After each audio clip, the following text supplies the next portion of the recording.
তো ইন্ট্রো ছাড়া এই মুহূর্তে সব থেকে বড় খবর আপনাদের দেব, সেটা হচ্ছে সুপ্রিম কোর্টে আজকে যে ক্লারিফিকেশন মামলাটি ছিল, যেটা West Bengal central school service কমিশনের তরফ থেকে যে মিসলিনিয়াস অ্যাপ্লিকেশনটা করা হয়েছিল তার জাজমেন্ট এসছে এবং সেখানে বেশ কিছু মডিফিকেশন করা হয়েছে।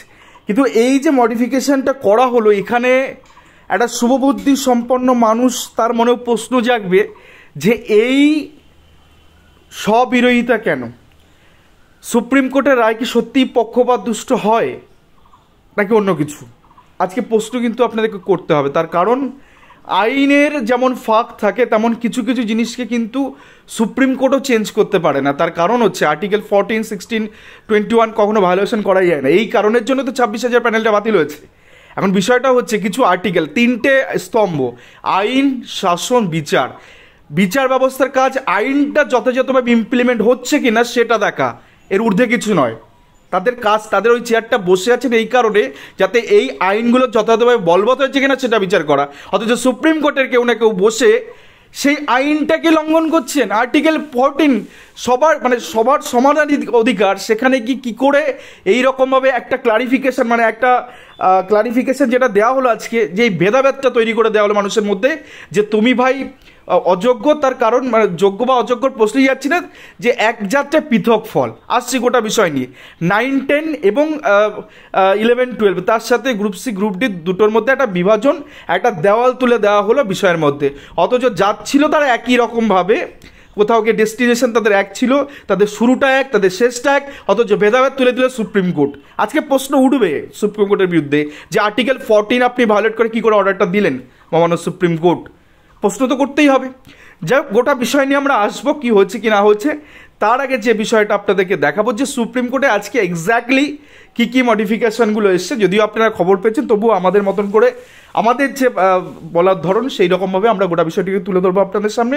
তো চলুন দেখে নিয়ে গিয়ে কী ক্লারিফিকেশান এসছে, কী মডিফিকেশান এসছে এই যে 26,000 চাকরি বাতিল মামলায়। একদম শুরুতেই একটা মিডিয়াতে যেটা ছড়ানো হচ্ছে যে চাকরি হারাদের জন্য বড় স্বস্তি শীর্ষ আদালতে। তো প্রথমত চাকরি হারা কারা? এই চাকরি হারা গোষ্ঠীটা কারা? 9, 10, 11, 12 টিচার এবং নন টিচিং স্টাফ, যেটা গ্রুপ সি গ্রুপ ডি। কারণ প্রশ্ন হচ্ছে স্কুলটা তো স্কুল মানে কি? একটা স্কুল মানে সেখানে সবাই থাকবে, তাই না? এখানেও ভেদাভেদ তৈরি করা গেল, যেটা কিনা সেই মহাত্মা গান্ধী অস্পৃশ্যতার মতন একটা ব্যাপার তুলে দেওয়া হলো।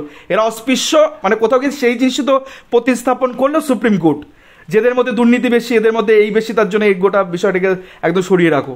আমার কথা হচ্ছে আর্টিকেল 14 এখানে ভায়োলেট করে উনি অর্ডারটা দিয়েছেন। যা কী এসছে সেটাকে দেখেন। 31শে ডিসেম্বর পর্যন্ত কাজ চালিয়ে যাওয়ার অনুমতি দিল সুপ্রিম কোর্ট। এই রায় শুধুমাত্র শিক্ষকদের প্যানেল নিয়ে গ্রুপ সি গ্রুপ ডি এখন অবধি কোনো নির্দেশ দেয়নি আদালত। এই বিষয়ে তাদেরকে আর কোনো আওতায় আনা হচ্ছে, তারা স্কুলে যেতে পারবে না group C group D. But 9, 10, 11, 12 যারা শিক্ষকরা, যারা চাকরি হারিয়েছেন, চাকরিচ্যুত, যারা যোগ্য, যাদের বিরুদ্ধে কোনো অভিযোগ নেই, তারা যেতে পারবে। আর এদিকে 31শে মের মধ্যে নোটিশ দিতে হবে, জারি করতে হবে আমাদের স্কুল সার্ভিস কমিশনকে নতুন বিজ্ঞপ্তির, এবং 31শে ডিসেম্বরের মধ্যে পুনরায় নিয়োগ প্রক্রিয়া সম্পন্ন করতে হবে। তো আলটিমেটলি আমরা দাঁড়িয়ে আছি এপ্রিল মাসে, এবং যে প্রোটেকশনটুকু পাওয়া গেছে সেটা শুধুমাত্র শিক্ষকদের। আমার প্রশ্ন যে চাকরি হারাদের মধ্যে এই ডিসক্রিমিনেশনটা আসবে কেন? সুপ্রিম কোর্টের কি সত্যি এখতিয়ার ছিল যে আর্টিকেল 14টাকে ভায়োলেট করবে? প্রথম কথা, একটা সিলেকশন প্রসেস, শুধু SLST কথা তো কেউ বলেনি, RLSTও আছে। এখন পার্সেন্টেজ, দুর্নীতি পার্সেন্টেজ থেকে বিচার করা হয়। যদি 1% দুর্নীতি হয় সেটাও দুর্নীতি, যদি 90% দুর্নীতি হয় সেটাও দুর্নীতি। এর মধ্যে ভেদাভেদ কী করে করতে পারলো সুপ্রিম কোর্ট, আমি এটা বুঝে পাচ্ছি।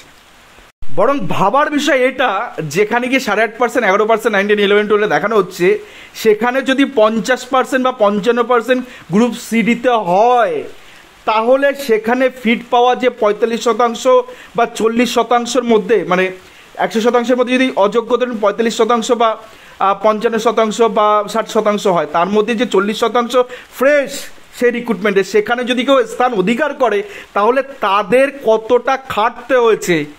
আজকে তাদেরকে আপনি সরিয়ে দিলেন এখান থেকে। আর্টিকেল 14 কি বলছে শুনেন সুপ্রিম কোর্টে, আইনের কনস্টিটিউশনে আর্টিকেল 14 14তম ধারায় কি বলা আছে? What is does ensure that everyone is treated equally in the eyes of the law. অর্থাৎ আইনের চোখে সবাই সমান। এখানে কি করে একটা শ্রেণী একটা সম্প্রদায়কে আলাদা করে দেওয়া হলো যে তাদের মধ্যে দুর্নীতি হয়েছে বেশি? আরে দুর্নীতি যদি 99% হতো, 1% তো জেনুইন থাকতো, তার জন্য তো সমান আইনের চোখে সেই আইন তো সমান সমান অধিকার হিসেবে থাকতো। তাহলে এই 1%-এর জন্য সুপ্রিম কোর্ট কেন ভাববে না? এটা কি ধরনের অসভ্যতম একটা জাজমেন্ট এসছে, যেখানে গিয়ে আর্টিকেল 14টাকে ভায়োলেট করে কিন্তু তিনি অর্ডার লিখছেন, যেটা পার্সেন্টেজ বেশি তার জন্য যেতে পারবেন না। আরে সবাই চাকরি হারা 9, 10, 11, 12, তাদের শিক্ষা ব্যবস্থাকে শুধু এদেরকে নিয়ে চলে নাকি? শিক্ষক দিনে শুধু স্কুলটা চলে নাকি? স্কুল চালাতে গেলে তো আরও আনুষঙ্গিক স্টাফ দরকার। তো সেই জায়গা থেকে কেন শুধুমাত্র শিক্ষকদের এই ইন্টিম প্রোটেকশনটা দেওয়া হলো? প্রশ্ন তো উঠবেই, প্রশ্ন তো ন্যাচারাল। এই জায়গা থেকে প্রশ্ন তো ওখানে আইনের আর্টিকেল 14 আপনি ভায়োলেট করতে পারবেন না, সে যে বিচারপতিই হোক, প্রধান হোক অপ্রধান হোক। আপনি ভাবুন না, সুপ্রিম কোর্টে বিচারপতিরা কাজে চলে গেল, তার যদি পেশকাররা না থাকে, তার যদি ক্লার্করা না থাকে, তার যদি গ্রুপ ডি স্টাফ না থাকে, সুপ্রিম কোর্টটা চলবে, সুপ্রিম কোর্টটা চলতে পারবে সেখানে যদি সেই বিষয়টা না থাকে। এই ভিডিওটা করার জন্য সুমোটো কন্টেম্প কগনিজেন্স আমার বিরুদ্ধে মামলা হতে পারে। কিন্তু বিষয়টা হচ্ছে কথাগুলো তো অযৌক্তিক কিছু নয়। একটা সুপ্রিম কোর্ট শুধুমাত্র বিচারপতিদের নিয়ে চলে না, সেখানে আরও অন্যান্য আনুষঙ্গিক স্টাফরা থাকে, যার জন্য জিনিসটা মানে একদম ফ্রুটফুলভাবে চলবে। যদি ইন্টিম প্রোটেকশন দিতে হতো তাহলে সবাইকে দেওয়া হোক। তোমার পার্সেন্টেজ তোমার মধ্যে বেশি, সেখানে কেউ কষ্ট করে সেই প্যানেলও ঠাঁই পেয়েছে যোগ্যতার বলে, যার বিরুদ্ধে কোনো রকম অভিযোগ নেই, সেখানে কি করে ভেদাভেদ করে বলে তাদের স্কুল থেকে আটকাচ্ছে 9 মাস? এটা কিছুতেই তো মেনে নেওয়া যায় না। আর্টিকেল 21 সেটাও আপনাদের দেখাবো, যেটা খণ্ডন করতে পারে না যে কোনো বিচারপতি, তাদের এখতিয়ারই নেই সেটা করার। Article 21 of the Indian constitution, ভারতীয় সংবিধান এই রাইট দিয়ে গেছে, ফান্ডামেন্টাল রাইট, মৌলিক অধিকার, মানুষের মৌলিক অধিকার, এটাতে কারো ক্ষমতা নেই হাত দেওয়ার। সেখানে কি করে হাত দিচ্ছে এটা? কি বলছে article 20 of the Indian constitution of India guarantees the fundamental right to life and the personal liability. It states that no person can be deprived, no person, একজনও না, no person মানে একজনও না, শূন্য মানুষ, একজনও যদি সেখানে যোগ্য বলে প্রমাণিত হয়, তাহলে বলা পরিষ্কার বলা আছে, it states that no person can be deprive, অর্থাৎ বঞ্চিত হতে পারবে না একজন of their life or liability except following a procedure established by law, অর্থাৎ আইনের দ্বারা পদ্ধতিগতভাবে কোনো একজন মানুষও বঞ্চিত করা যাবে না। সেটা আর্টিকেল 20 লেখা আছে, মানুষের মৌলিক কর্তব্যের মধ্যে এটা পড়ে, ফান্ডামেন্টাল রাইট। সেটা এটাকে কে খণ্ডন করছে? কার অধিকার আছে? বসে গেলাম চেয়ারে, দিয়ে দিলাম রায়, হয়ে গেল। এই ডিসক্রিমিনেশন আসবে কেন? সবাই চাকরি হারা, সবার গেছে, কার প্যানেলে কত পার্সেন্টেজের উপর কি একটা দাঁড়িপাল্লা নিয়ে বসে আছে নাকি? যেটা ওয়েটটা বেশি হচ্ছে এদের বাদ দাও, এদের ওয়েট কম হচ্ছে এদের দেওয়া যাবে না। একটা স্কুল চলে, একটা স্কুল চলে শুধুমাত্র শিক্ষকদের নিয়ে, বাকি কাজগুলো কে করবে? ব্যাক সাপোর্টটা কারা দেবে? কারা যায় স্কুলে আগে? এগুলো তো ভাবতে হবে। সেখানে গিয়ে একটা সংখ্যাকে বলে দিলে 31শে ডিসেম্বর পর্যন্ত যাও, যদিও তারপরে তাদের চাকরি থাকবে না। কিন্তু কোথাও গিয়ে আন্দোলনটা ধামাচাপা পড়ে গেল, যে আন্দোলনটা উদ্গ্রীবভাবে হচ্ছিল, সবাই স্কুলে যাবে জানে, তারপর কী করে ফিরবে। তো সেখান থেকে গিয়ে এরকম একটা ভেদাভেদ একটা সম্প্রদায়কে নিয়ে করা হলো। এটা কেন করা হলো? একটা কমিউনালভাবে কী করে এরকম একটা জাজমেন্ট তিনি দিলেন একজন বিচারপতির আসনে বসে, সত্যিই ভাবার দিন এসছে। পক্ষপাত দুষ্ট রায় কিনা বলতে পারছি না, বাট এরকম জাজমেন্ট আর্টিকেল 14, 21 ভায়োলেট করে দেওয়া যায় না।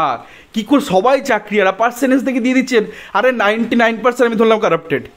সেখানে গিয়ে আর্টিকেল 21 পরিষ্কার বলা আছে, no person can be deprive, একজনকেও বঞ্চিত করা যাবে না। একজন, ওই 100 জনের মধ্যে 100% মধ্যে যদি 99 জনও কারাপ্টেড হয়, একজনের কথা আপনাকে ভাবতে হবে।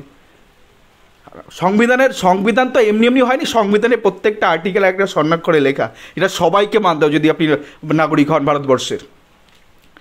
সেই জায়গা থেকে এগুলো করা যায় না। যাই হোক, একটা ছোট্ট, এতদিন নিয়ে এসএসসি ম্যাটার কোনোদিন মাথা ঘামায়নি, কারণ ভেবেছি হয়তো ভালো মানুষের জিনিসের দ্বারা এগুলো হয়তো হাতে আছে, তারা হয়তো রিলিফ পাবেন। বাট এই ডিসক্রিমিনেশন দেখার পরে চুপ থাকাটা ভীষণ কি বলবো খারাপ বিষয়। তো সেখান থেকে একটা ছোট্ট ইনিশিয়েটিভ আমাদের তরফ থেকে আমরা নিচ্ছি।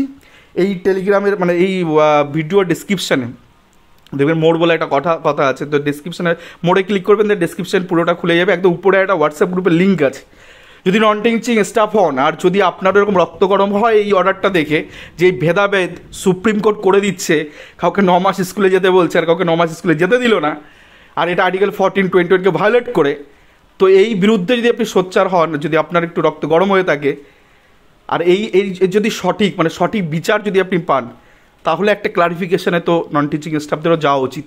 তো সেখান থেকে আমরা এখনই বলছি না যে আমরা যাব, বাট একটা সিদ্ধান্ত তো নিতে হবে। এবার আর ছাড়ার জায়গা নেই। এরকম একটা কী বলবো, এরকম একটা ব্যতিক্রমী রায় এটা আশা করা যায়নি। সেখানে এর বিরুদ্ধে অবশ্যই একটা স্টেপ তো নিতেই হবে। তো মিসলেনিয়াস অ্যাপ্লিকেশান নন টিচিং স্টাফদের তরফ থেকে আমরা একটা নিতে পারি।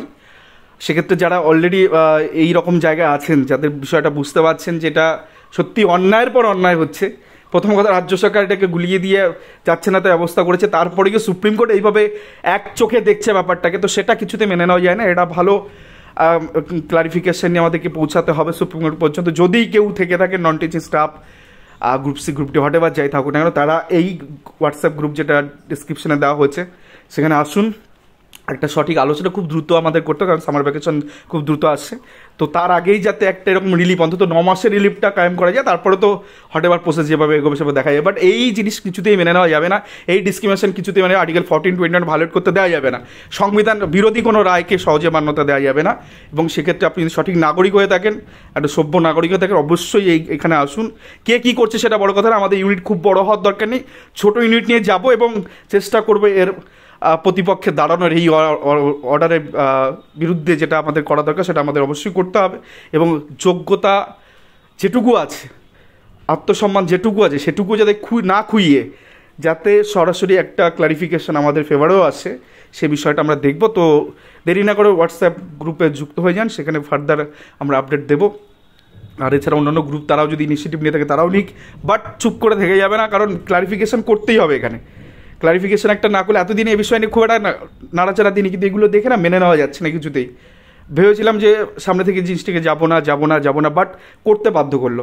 সেই জায়গা থেকে আমরা যাব, আমাদের যতটা ক্ষমতা আছে একজন সাধারণ নাগরিক হিসেবে, সেই হিসেবে আমরা যাবো। এবং আলটিমেটলি এখান থেকে এর একটা ক্লারিফিকেশান অবশ্যই আনতে, যে কেন আর্টিকেল 14-21কে ভায়োলেট করে একটা সম্প্রদায়কে, তারাও চাকরিওয়ালা, তাদেরও সেম অ্যালিগেশন, সেটা হতে পারে পার্সেন্টেজে হেরফের, তাদের আপনি পাঠিয়ে দিলেন। আর আরে তাদের তো অপরচুনিটি অনেক ছিল, 8.5%, সেখানে কি কতটা 92% বা 91.5% তাদের জায়গা ছিল। আর এক্ষেত্রে 40% মধ্যে যদি কেউ ঢুকে থাকে, হ্যাঁ 100 জনে যদি 60টা 55টা কারাপ্টেড হয়, তার মধ্যে ঢুকে থাকে, তা সেখানে তো ন্যাচারালি সাধারণ প্রার্থীরা ঢুকবে, সে মানে যোগ্যতার বেসিসে ঢুকবে। তাদের সাথে কিসের পার্থক্য? যাক, গোটা বিষয়টি নিয়ে আলোচনা হবে। তো গ্রুপে আসুন, দেখা হচ্ছে সেখানে, বাদ বাকি কথা পরে হবে। এই ছিল আজকে গুরুত্বপূর্ণ আপডেট। ধন্যবাদ সবাইকে, ভালো থাকবেন, সুস্থ থাকবেন।